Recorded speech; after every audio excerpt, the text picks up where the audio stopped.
नमस्कार मित्रांनो, तर हा व्हिडिओ आहे आता यूट्यूब क्रिएटर्ससाठी. ॲक्च्युली आम्ही पण क्रिएटर्सच आहेत. पण हा माझा एक्सपिरियन्स मी तुमच्यासोबत शेअर करतोय. कारण ज्ञान दिल्यानं वाढत जातं. त्याच्यामुळे मी माझा एक्सपिरियन्स तुम्हाला शेअर करतोय. तुम्ही पण बिगिनर असाल आणि पॉडकास्टमध्ये करिअर करायचं म्हणत असाल आणि तुम्हाला स्टुडिओ तयार करायचा आहे. पॉडकास्ट म्हटलं की स्टुडिओ आता रेंटने पण मिळतातच. पण तुम्हाला कमी खर्चामध्ये तुमचा स्टुडिओ तयार करायचा असेल, तर हा व्हिडिओ तुम्ही नक्की बघा. कारण मी केला हा स्टुडिओ. माझा एक्सपिरियन्स मी तुमच्याबरोबर शेअर करतोय. ॲक्च्युअली याच्यात आणखीन वेगळे वेगळे ऑप्शन्स असतील, माहीत नाही. मी जो आत्ता स्टुडिओ केलाय तो कमी खर्चामध्ये कसा केला, काय काय यूज केलं हे तुम्हाला मी सांगणार आहे. प्लस या सगळे जे काही प्रोडक्ट मी यूज करतोय, जे काही डिव्हाइसेस मी यूज करतोय, याची ॲफिलिएट लिंक तुम्हाला डिस्क्रिप्शन मधून मिळेल. तिथून प्लीज तुम्ही जाऊन परचेस करा. जेणेकरून काय होईल, मला कमिशन मिळेल आणि मी आणखी नवीन नवीन गोष्टी परचेस करू शकतो. माझ्या काही टार्गेट्स आहेत की मला ह्या गोष्टी माझ्या स्टुडिओमध्ये ऍड करायच्या आहेत. त्यासाठी पैसा लागणार आहे. तो कसा मिळेल, तर तो तुम्ही ॲफिलिएट लिंक माझ्या डिस्क्रिप्शनमध्ये आहे, तिथे जाऊन तुम्ही काहीही परचेस करा नक्की. आणि म्हणजे मला ते कमिशन मिळेल आणि मी त्या गोष्टी परचेस करू शकतो. चला तर मग सुरुवात करूयात आजच्या व्हिडिओला. हा व्हिडिओ नक्कीच इन्फॉर्मेटिव्ह असेल याची गॅरंटी मी देतो. कारण खूप काही नॉलेज मी जे घेतलंय ते तुमच्याबरोबर मी शेअर करतोय. त्या गोष्टी मी तुमच्यासोबत शेअर करतोय. सो हा व्हिडिओ नक्की बघा. चला, तर स्टुडिओ म्हटलं तर काय आलं की नॉईज कॅन्सलेशनसाठी काही गोष्टी यूज करता येतील. आवाज घुमू नये त्यासाठी काही गोष्टी यूज करता येतील. बॅकग्राऊंड व्यवस्थित दिसला पाहिजे, लाईट्स प्रॉपर पाहिजे, कॅमेरा प्रॉपर पाहिजे, माईक प्रॉपर पाहिजे. या सगळ्या गोष्टी मिळून झाला आपला एक स्टुडिओ. ठीक आहे. तर आपण एक एक गोष्ट याच्यामधली घेऊ. तर सगळ्यात पहिल्यांदा घेऊ आपण नॉईज कॅन्सलेशन आणि साऊंड प्रूफिंग. म्हणजे आवाज घुमू नये याच्यासाठी काय करावं लागेल. तुम्ही जर एमटी रूम घेतली तर पहिल्यांदा गेले एमटी रूम मध्ये तर आवाज घुमतो. तर तिथं घुमू नये म्हणून काहीतरी वस्तू किंवा काय ठेवतो, त्याच्यामुळं आवाज घुमत नाही. तर आपल्या स्टुडिओसाठी काय करायचं, जर तुमचं बजेट असेल तर अकॉस्टिक शीट्स आहेत, त्याला खूप खर्च जातो. जर तुमचं बजेट नसेल तर मी जे यूज केले तर ते हे बघा. ही फोम शीट आहे. ही मी यूज केली आहे, जे आपण गाद्यांना बेडला वापरतो ना, ती फोम शीट. आमच्या इथे जवळच कुदळवाडी आहे, ती पण पाडली. पण तिथून हा मी फोम शीट घेतलाय. ही खूप मोठी फोम शीट मिळत होती. मला वाटते 6x6 मध्ये काहीतरी अशी स्क्वेअर मध्ये मला ती मिळाली आहे. मी फॅक्टरीमधूनच घेतली डायरेक्ट. पण मी आणल्यानंतर काय केलं की मी कट केली 1x1च्या, म्हणजे ह्या अशा शीट्स कट केल्या मी 1x1च्या आणि मग त्या लावल्या मी. ऍक्च्युअली मी असं न करताय ना, पूर्ण प्रॉपर अशी मोठी शीटच अख्खी लावायला पाहिजे होती. पण त्यावेळेस एवढं माहिती नव्हतं, तर त्या मी चिटकवल्यात साईडने. त्याने खूप असा फरक पडलाय. बाहेरचा जास्त आवाजही इथं येत नाहीये आणि इथूनही बाहेर जास्त आवाज जात नाहीये.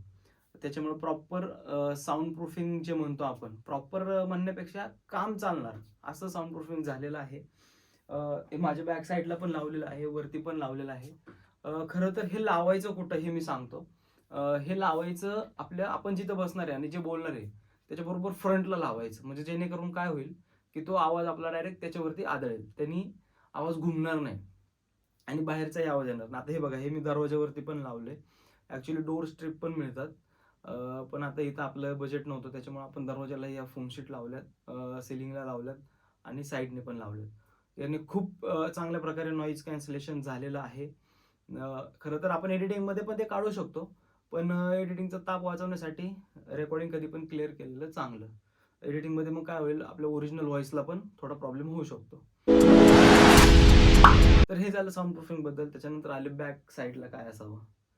खरं तर बॅक साईडला ग्रीन स्क्रीन यूज करू शकता, पण आता सध्या ते ओल्ड झाले. कारण काय होतं, ग्रीन स्क्रीन यूज केल्यानंतर मग तुम्हाला proper lighting, proper camera use करणे, आणि जर एखादा गेस्ट चुकून ग्रीन कपडे घालून आला तर मग परत एडिटिंगला problem. Problem in the sense की जास्त वेळ जातो सगळं अरेंज करण्यामध्ये. त्यामुळे आणि ग्रीन स्क्रीन आता शक्यतो मला तरी नाही वाटत कोणी यूज करतं. कारण जो काय ओरिजिनल बॅकड्रॉप असेल, बॅकग्राऊंड असेल, त्याच्यावरतीच लोक काम करतात. जर असेल तुमचं बजेट तर यूज करा, नसेल तर शक्यतो नाही केलं तर बेस्ट आहे. ऍक्च्युली मी आता आधीच ग्रीन स्क्रीन घेऊन ठेवली होती स्टार्टिंगला. तर याला मी काय केलं होतं हे बघू शकतो तुम्ही, की फ्रेम केली होती, फ्रेमिंग. त्या फ्रेमिंगमुळे काय झालं की मला ट्रान्सपोर्ट म्हणजे बाहेर कुठे घेऊन जायचे असेल किंवा बाहेर कुठे घेऊन जायचे असेल तर मी ती घेऊन जाऊ शकतो. तर मी अशी ग्रीन स्क्रीन तयार केलेली आहे आणि त्याच्यावरती मी एडिटिंग करतोय. पण आता मला प्रॉब्लेम काय होतो की प्रॉपर जर लाईट नाही पडली आणि प्रॉपर जर ऑब्जेक्ट पुढचा सिलेक्ट नाही करता आला, तर मागचं एवढं जे ग्रीन स्क्रीनचा इफेक्ट आहे तो प्रॉपर नाही होते. मग कधी-कधी मी काय करतो, ओरिजिनलच ग्रीन स्क्रीन ठेवून देतो. म्हणजे कटकटच नको. आणि ग्रीन स्क्रीनचा एक तोटा पण आहे, की जर एखादा कोणी चष्मा वगैरे घालून आला, तुम्ही प्रॉपर जर ते मॅनेज नाही करता आलं, तर हे साइडच्या जे एज आहेत, त्या प्रॉपर नाही होत आणि चष्मावाल्याने जर इकडं बघितलं, त्याच्यामधला जो गॅप आहे, तो पण तुम्हाला डिस्टर्ब करतो. मग त्याच्यामुळे शक्यतो ग्रीन स्क्रीन टाळा. मी पण आता हे ग्रीन स्क्रीनचा सेटअप थोडा काढणार आहे. त्यानंतर आता ग्रीन स्क्रीन झाली, आता आल्या लाईट्स.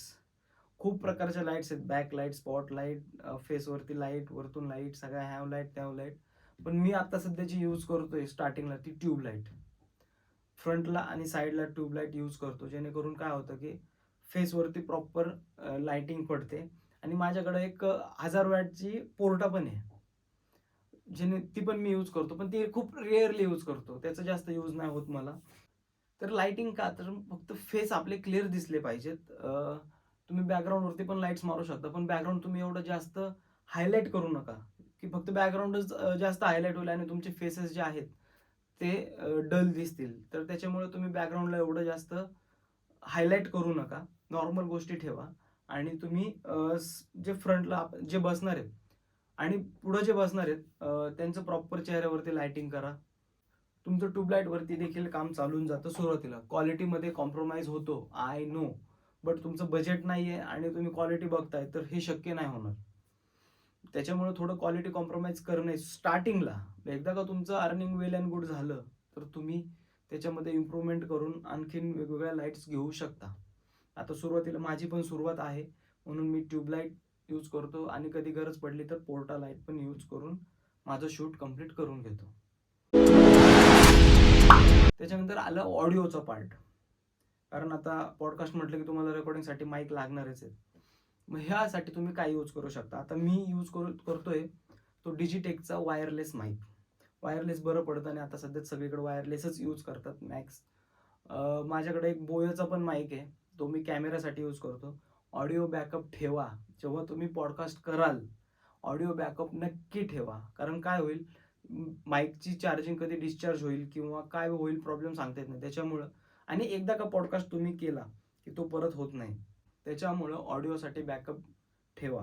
हा ऑप्शन तर आहे, याच्यावरती तर चालतंच रेकॉर्डिंग. प्लस कॅमेरावरती माझा तो बोयाचा माईक आहे, त्याच्यावरती होतं आणि मी बॅकग्राऊंडला आणखीन एका मोबाईलमध्ये रेकॉर्डिंग चालू करून ठेवतो, म्हणजे टेन्शन नॉट. त्याच्यानंतर आला कॅमेरा. तर व्हिडिओ शूट कशामध्ये करणार. स्टार्टिंगला तुम्ही मोबाईलमध्ये प्रॉपर करू शकता. आता टेक्नॉलॉजी एवढी फास्ट आली आहे की साध्या साध्या मोबाईलमध्ये पण खूप चांगले कॅमेरा फीचर्स आहेत. मी तुम्हाला आयफोन सजेस्ट करेल, कारण तो खूप चांगलं काम त्याच्यामध्ये करतो. एका कॅमेऱ्याचं काम तो आयफोन करतो. मी तर आत्ता जे शूट आहे माझं, ते मी iPhone 14 Pro मध्ये करतो आणि प्लस एक कॅमेरा आहे जो गेस्ट आहे त्यांच्या फेसवरती असतं. म्हणजे एक दोन्ही सीट कव्हर करतो, म्हणजे मी आणि गेस्ट त्याच्या सेंटरला असतो आणि एक जो आहे तो गेस्टच्या फेसवरती असतो, कारण आपण गेस्टचा फेस कंटिन्यू दाखवणार आहे, त्याच्यासाठी तो कॅमेरा मी यूज करतो. सुरुवातीला तुम्ही मोबाईलमध्ये शूट करा. परत मी सांगतोय, क्वालिटी कॉम्प्रोमाइज होईल, पण सुरुवातीला ठीक आहे, नो इश्यू. मग आता तुम्हाला पॉडकास्ट करताना मग ह्याच्यासाठी स्टँड लागेल, ट्रायपॉड स्टँड लागतील, चेअर्स लागतील. ह्या गोष्टी तुम्हाला परचेस करण्याची तुमच्या बजेटनुसार तुम्ही बघा. बाकीच्या गोष्टी काय, ट्रायपॉड आले, स्टँड्स आले, त्यानंतर तुम्ही डेकोरेशनचं मटेरियल काय यूज करता ते आलं, त्याच्यानंतर टीपॉय आला. बाकीच्या कोणत्याही गोष्टी तुम्ही तुमच्या बजेटनुसार करू शकता. आणि हो, डिस्क्रिप्शनमध्ये लिंक दिली आहे, तिथून परचेस करायला विसरू नका. काही ना काहीतरी त्या लिंक वरतून जाऊन तुम्ही परचेस करा. पण ह्या ज्या बेसिक गोष्टी होत्या ह्या मी याच्यामध्ये कव्हर अप केल्यात. या गोष्टी तुम्हाला कशा वाटल्या, हा व्हिडिओ तुम्हाला कसा वाटला, हे मला कमेंटद्वारे नक्की कळवा. आणि आणखीनही जर आपल्या गणेशजी जाधव या चॅनलला सबस्क्राईब केलं नसेल तर नक्की सबस्क्राईब करा. धन्यवाद.